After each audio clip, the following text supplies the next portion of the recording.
Shalom, salam sejahtera bagi kita semua. Saat ini saya akan membawakan renungan berjudul Kebiasaan Memberi. Bacaan Alkitab terdapat dalam 1 Raja-Raja pasal 13 ayat 7 sampai ayat 10 yang berkata, "Kemudian raja berkata kepada nabi itu, 'Mari makan di rumahku, aku mau memberi hadiah kepadamu.' Nabi itu menjawab, 'Sekalipun baginda memberi saya separuh dari kekayaan baginda, saya tak akan ikut untuk makan dan minum dengan baginda. Saya mendapat perintah dari Tuhan untuk tidak makan atau minum dan tidak pulang mengikuti jalan yang saya lalui ketika datang.' Demikianlah Nabi itu pergi lewat jalan lain." Saudara-saudara yang Kristus kasihi, menarik untuk memperhatikan apa yang dilakukan oleh Yerobeam, yaitu ia memberi hadiah kepada nabi yang sudah memperingatkannya. Di dalam 1 Raja-Raja pasal 14 ayat 3, sekali lagi kita membaca bahwa Yerobeam kembali memberi hantaran bagi Nabi Ahia. "Bawalah 10 roti, kue kismis dan sebuli-buli air madu, dan pergilah kepadanya. Dia akan memberitahukan kepadamu apa yang akan terjadi dengan anak ini." Memberikan sesuatu atau menjamu seseorang memang adalah tradisi yang biasa terjadi di Israel.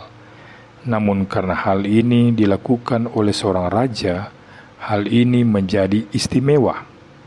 Namun sekali lagi sangat disayangkan bahwa Yerobeam memberikan hadiah kepada Nabi Ahia hanya ketika ia perlu sesuatu dari nabi tersebut. Firman Tuhan mengajarkan kita untuk memberi agar kita menjadi orang yang berguna, bukan orang yang hanya mengharapkan untuk menerima saja.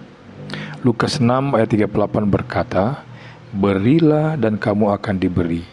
Suatu takaran yang baik, yang dipadatkan, yang digoncang, dan yang tumpah keluar akan dicurahkan ke dalam ribaanmu. Sebab ukuran yang kamu pakai untuk mengukur akan diukurkan kepadamu." Ada hal-hal yang positif di dalam memberi, baik bagi yang memberi maupun bagi yang menerima. Bagi yang memberi akan ada kepuasan batin tersendiri yang tak dapat dikatakan. Hati kita dibentuk menjadi hati yang peduli, belajar untuk tidak serakah, dan ada janji-janji Tuhan yang luar biasa bagi orang yang suka memberi. Bagi yang menerima, tentu akan mendatangkan ucapan syukur dan akan merasa bahagia karena sebagian dari kebutuhannya sudah terpenuhi.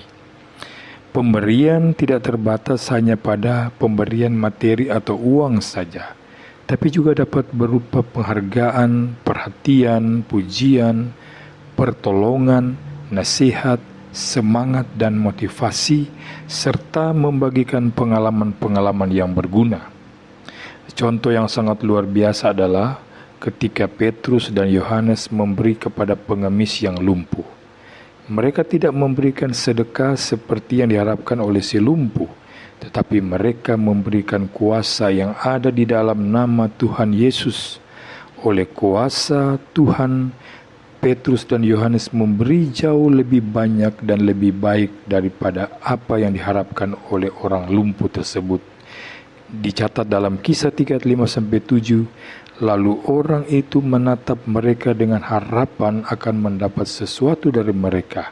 Tetapi Petrus berkata, "Emas dan perak tidak ada padaku, tetapi apa yang kupunyai kuberikan kepadamu.